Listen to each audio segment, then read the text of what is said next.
You got your bed, leader. You got your friends, leader. You take care of your kin, leader. Your brother, your friend, leader. You got your bed, leader. If you got your friends, leader. You take care of your kin, leader. Your brother, your friend, leader. It's sealed. You cannot tell me I'm not a leader. Retribution, yeah, it's coming for Edom. Bible scriptures and we giving them ether. Moab, I ain't forgiving you neither. You want a God or you want a pleaser? Tell me, you want the creator or you want a creature? Man, it's a fixed fight. And best believe we ain't taking no losses. Northern Kingdom put it into their crosses. Top level, take me straight to your bosses. To the bottom where they all try to toss us. Let them know that we still rise. Got a chariot up in the sky. This crown talk, swing low, swing by. Man, we still holy. Let them know that we still going. Got these scriptures, we still coping.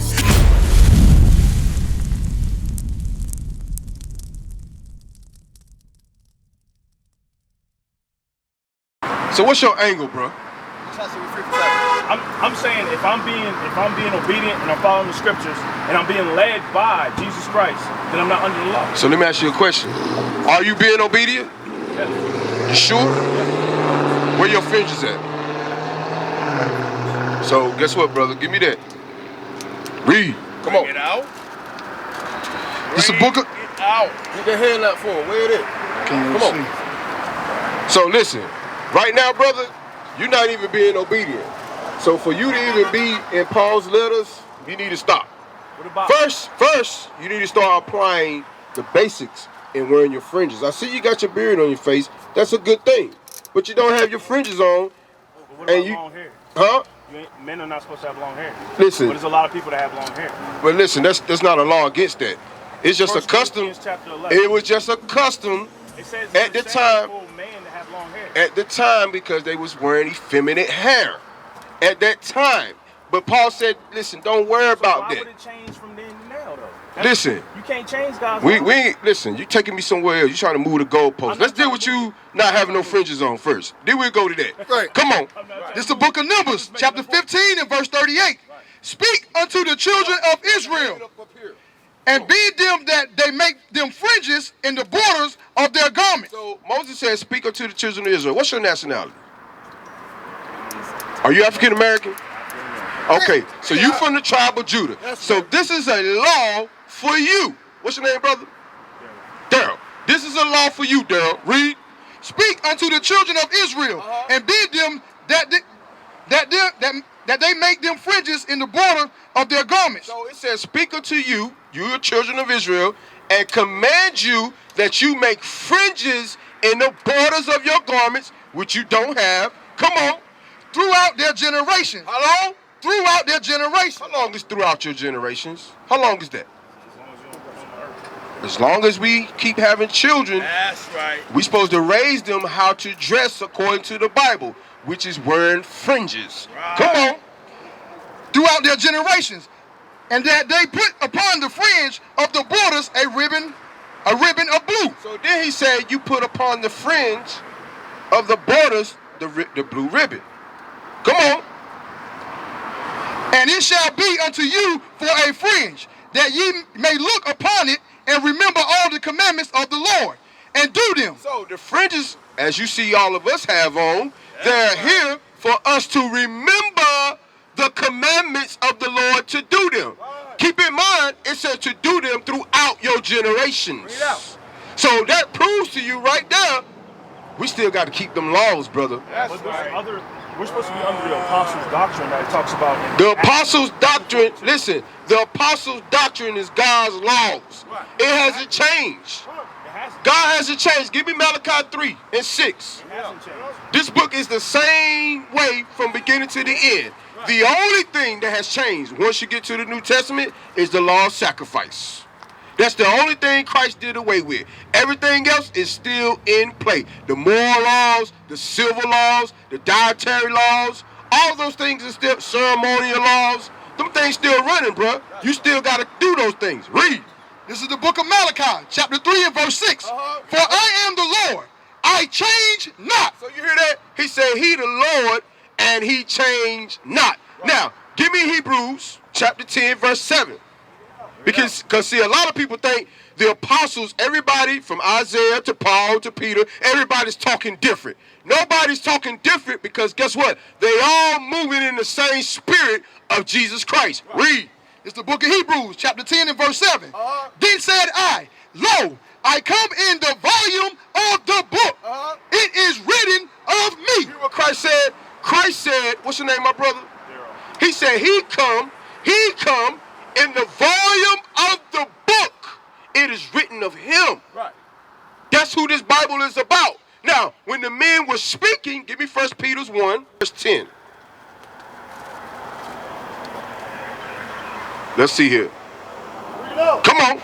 The book of 1 Peter, chapter 1 and verse 10. Of which salvation the prophets have inquired. Of which salvation the prophets, the apostles, right, have inquired, talking about Jesus Christ, read, and searched diligently, who prophesied of the grace that should come unto you. read. Searching what manner of time the Spirit of Christ which was in them. Read that part again. Searching what manner of time the Spirit of Christ which was in them. See that? He said, I come in the volume of the book, and the prophets that were searching, that were bringing out these scriptures, his spirit was in them. Give me that one in Samuel's. Is it 1 Samuel 15? When David said, Christ spake through me?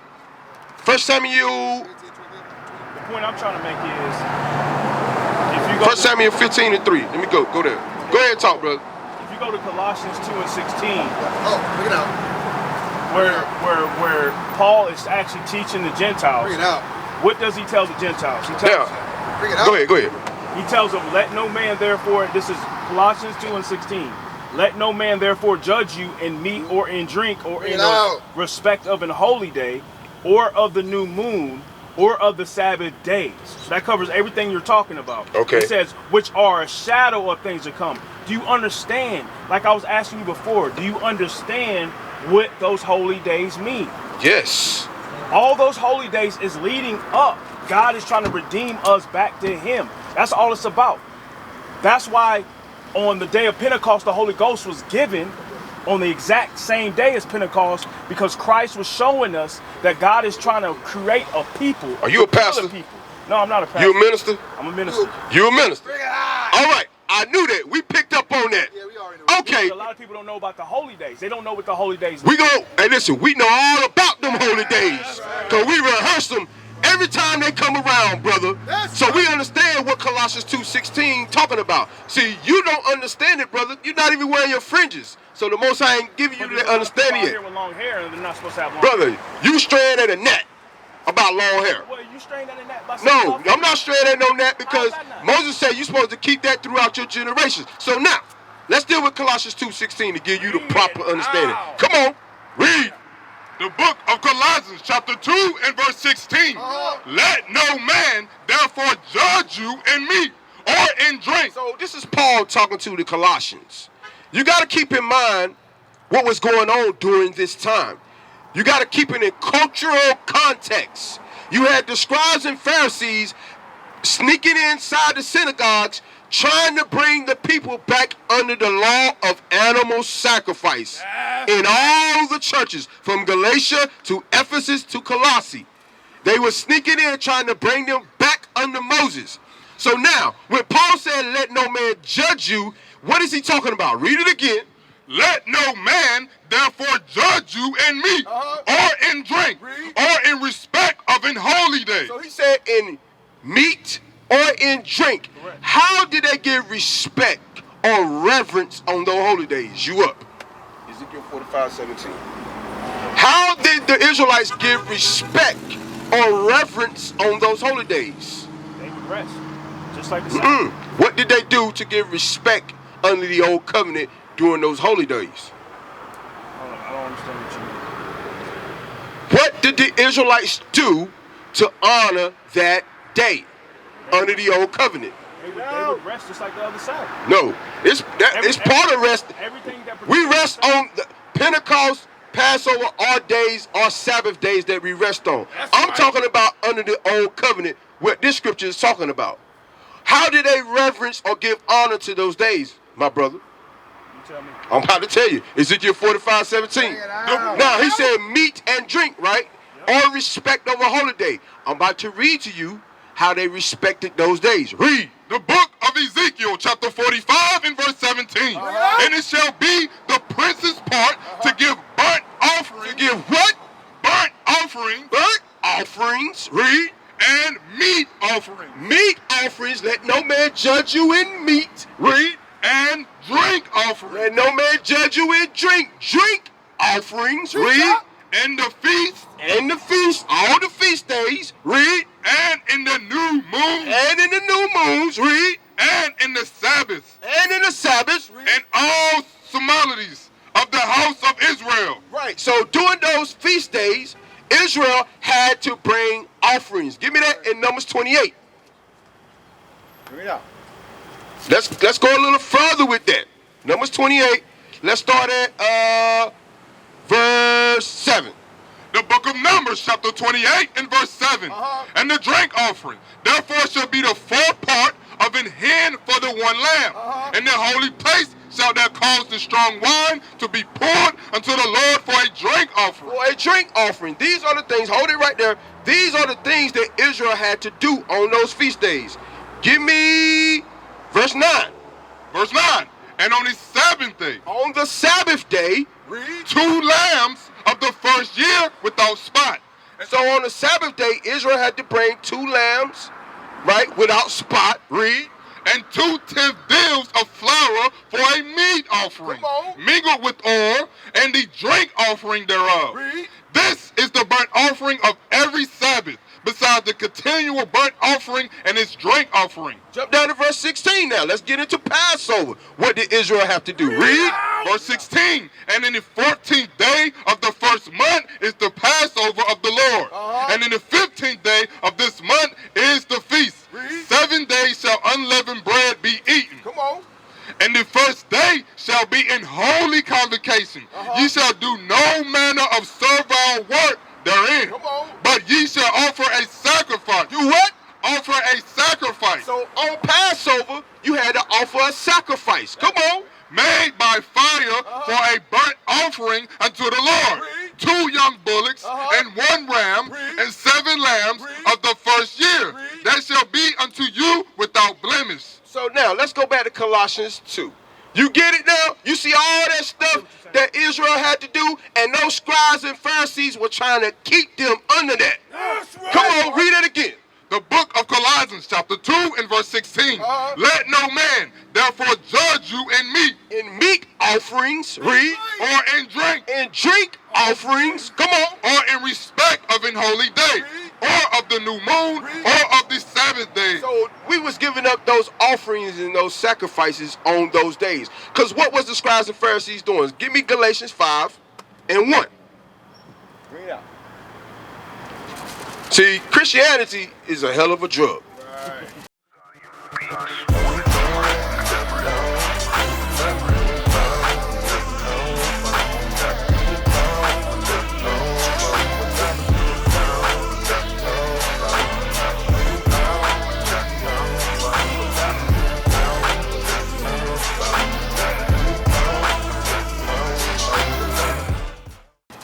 Before you get that, give me 2 Peter 3:15. I'm going to show you something about Paul's letters and why Christianity has used Paul's letters to manipulate the people. They don't understand what Paul is talking about. Paul had to write things hard to be understood, for one, because we was in Roman captivity. So he couldn't write plain, okay? He had to write in code for us to understand today. Read. The book of 2 Peter, chapter 3 and verse 15. Now this is Peter now. Peter walked with Christ. He's the head apostle, right? He's the chief apostle. And before Paul sent out his letters, Peter had to check them. Look what Peter said about Paul. He gave us a warning, my brother. Read. And account that the long suffering of our Lord is salvation, even as our beloved brother Paul also according to the wisdom given unto him hath written to you, as also in his epistles speaking. So in all his epistles, meaning his letters, speaking in them of these things. These things from Romans, Galatians, Colossians, stay right there, And some of them, these things in which are some things hard to be understood. Read it from the top. As also in all his epistles, speaking in them of these things, in which are some things hard to be understood. You hear what he said? Peter said, when you read Paul's letters, you better be careful because some things are hard to be understood, like Colossians 2:16. Read on. Which they that are unlearned, They that are unlearned, my brother, I love you, but you are unlearned. Come on. and unstable rest. You wrestle with the scriptures. You go back and forth between the Old Testament and the New Testament, thinking they saying two different things when they all saying the same thing. That's right. You wrestle with that. Come on. As they do also the other scriptures, unto their destruction. See that? Peter warned us. He said, you be careful with Paul's letters, because what it's going to do is going to have you thinking Paul was talking to white folks and Chinese and Japanese and all them. We no longer have to keep the law. We don't have to do that no more. We're under grace now. That's what Peter's telling you right there. You better be careful with his letters.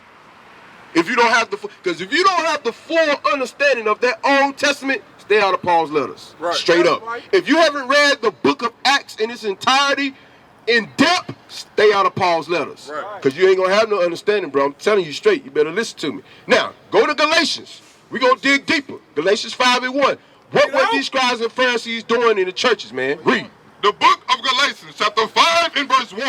Stand fast, therefore, in the liberty wherewith Christ hath made us free. So he says, stand fast in the liberty, right? The new covenant, right? Because Christ has now made us free from the old covenant. We no longer under the animal sacrifice no more, right? And be not entangled again with the yoke of bondage. He said, be not entangled again with the yoke of bondage. What was that yoke of bondage? The sacrifices. Read. Verse 2, behold, I, Paul, say unto you, that if ye be circumcised, Christ shall profit you nothing. If you follow the circumcision, that's what he's talking about. He didn't say we don't have to get circumcised because we do. But if you follow the circumcision, which is the scribes and Pharisees, go back to sacrificing, he said Christ don't profit you nothing. So we have to keep the law. All right, you're saying we have to be circumcised, but he also said that the ones in Acts chapter 10, they were uncircumcised. Right. So why did they don't have to get circumcised after this? You talking about Cornelius. Give me Romans 3. Now, when you read Paul's letters, right, and he's dealing with the Jews, he's dealing with two groups. He's dealing with the Jews, right, the southern kingdom, and he's dealing with northern kingdom. Yeah. Northern kingdom, what happened to northern kingdom? Well, I know the northern kingdom, you talking about the 10 tribes? Yes, what happened to them? They were taken from their land in Assyria, and they were spread out somewhere else. Right, a majority of them. But what about the remnant that was? There was I know there was 3 tribes that were left: the tribe of Levi, the tribe of Benjamin, and the tribe of Judah. Well, the only 3 tribes are actually left. Right. That made up the scribes and the Pharisees. Those 3 tribes. Right. Mm-hmm. So, do you know anything about the Greek history? No. You don't know nothing about the Greek history. See, this is why. Cause you ever heard of the Apocrypha? You got your Apocrypha? Yeah, I heard of the Apocrypha. No, get yours. I want to show you something, bro. I want to show you something. Can you turn to the table of contents? Now, this right here, what he have is the 1611 King James Bible with the Apocrypha. This Bible is very expensive. That's right. As you see, show it to him. You have the Old Testament, then you have the Apocrypha, the books of the Apocrypha, then you have then you have the New Testament. That's the book I was telling you about the 3 times. Hold on, stay with me. We ain't gonna run nowhere. I'm trying to show you something. So this portion of the Bible right here is called the intertestamental period. This is the time during the Greek captivity. So when you read the Bible, right, and you study the history and the captivities, you had Israel that went into Babylon, Persia, Mede, Greece, and Rome. What you don't read in the standard 66 books is the Greek captivity. Even though Daniel prophesied about Greece when you read Daniel chapter 8, 7, and 2. Right. So we got to understand what happened in the Greek time for Paul to make statements like there's neither Jew nor Greek. You understand what I'm saying? He's not, because when he wrote that, that's during the time of Rome. Why is he saying Greek? Because there's a time in history where we were under the Grecians. When it started with Alexander the Great. And it went down to his 4 generals, and then we got Hellenized. You understand what I'm saying? So now, when we got Hellenized, give me 1 Maccabees. Let me show you what happened dealing with the circumcision. 1 Maccabees, chapter 1. We're going to give you the history, bro. We're going to help you out tonight. Chapter 1, and let's start at verse 41. The book of 1 Maccabees, chapter 1 and verse 41. Moreover, King Antiochus wrote to his whole kingdom that all should be one people. So this is King Antiochus Epiphanes, right? Meaning God manifested on earth, right? He was a Greek. He was a white man. Once he came in rulership, right, he made it a law that everybody should be one people and nobody can keep their customs no more. Because if you did, he will put you to death. Come on. And everyone should leave his laws. See that? Are you listening? Under the Greeks, under Antiochus, he made a law that everyone should leave their laws. A law for the Israelites was that the boys had to be circumcised the 8th day. He said, don't do that no more. Come on. So all the heathen agreed according to the commandment of the king. Yea, many also of the Israelites consented to his religion and sacrificed unto idols and profaned the Sabbath. So during the time of Greece, and you got to understand why Paul, now when we go through this, you're going to understand why Paul was writing like he did. Because we was because a lot of his letters deal with fornication and lust, because we was dealing with those Greeks, and those were their customs. They was into those wild orgies, walking around naked and all that stuff. We was following them in that crap. So Paul had to come in and correct us and clean our minds from the Greeks. Come on, and the Romans. Come on. Verse 44. For the king had sent letters by messengers unto Jerusalem and the cities of Judah, that they should follow the strange laws of the land, and forbid burnt offerings and sacrifice and drink offerings in the temple, and that they should profane the Sabbath and festival days. So we couldn't keep no more feast days. We couldn't sacrifice no more. Come on. And pollute the sanctuary and holy people. Set up altars and groves and chapels of idols, and sacrifice swine's flesh and unclean beasts. That they should also leave their children uncircumcised. That part again. That they should also leave their children uncircumcised. So under the Greeks, under Antiochus, we had to leave our children uncircumcised. You with me? Come on. And make their souls abominable with all manner of uncleanness and profanation. To the end, they might forget the law. To the end, they might forget the law. He did all this. He made all those rules and regulations that during that time, our forefathers and foremothers will forget God's laws. You understand? So now, give me Romans 3 and 1. So now, when Paul stepped on the scene, look at what he said. Because he used Abraham as an example a lot. When you read Romans chapter 4, that whole chapter is dealing with Abraham. Because when God dealt with Abraham, did he deal with Abraham in circumcision or uncircumcision? No, he didn't. He dealt with Abraham when he was uncircumcised. But I'm saying, like, it came under him, though, like Abraham. I understand that, but I want you to stay with me. God didn't start dealing with Abraham once he got circumcised.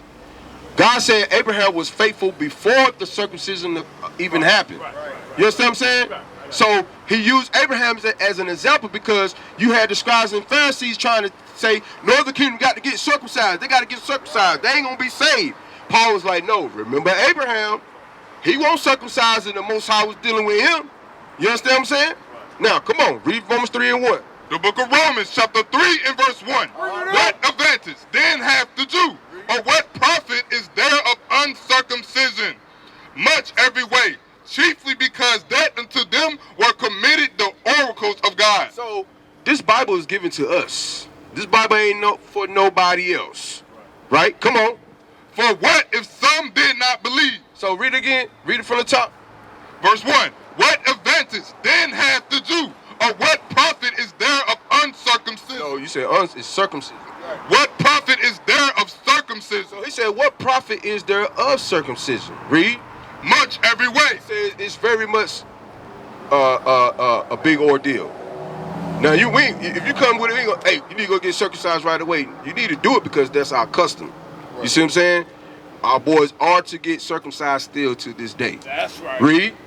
Much every way. Much every way. It is a profit in getting circumcised. Read. Chiefly because that unto mainly because what? Because that unto them were committed the oracles of God. Why? Because this Bible was delivered to the Israelites for them to keep these laws. You understand what I'm saying? So yes, we do have to get circumcised, but Paul wasn't pushing that on Northern Kingdom. He understood the Greek history. He understood that they was Hellenized and assimilated and all that things like that. So he go ahead and take that down. So he had to be the buffer, right, to clear all the smoke. You understand what I'm saying? We used to scream black power while Heron was pushed. But at the end of the day, nothing's in vain. IUIC has been given a vision. The tents of Judah has risen. Many has attempted the mission, minor murmuring, omitting, and missing the mark. Just reading that he had the flame of fire in his eyes gave us the spark. We on Paul's mission. We out on the road, purple and gold, from Mexico, Cuba, Haiti, Ghana, Sierra Leone. 144,000 boots banging, concrete crackling. These are how men repented at heart. The scriptures is proof. IUIC, we deliver the truth.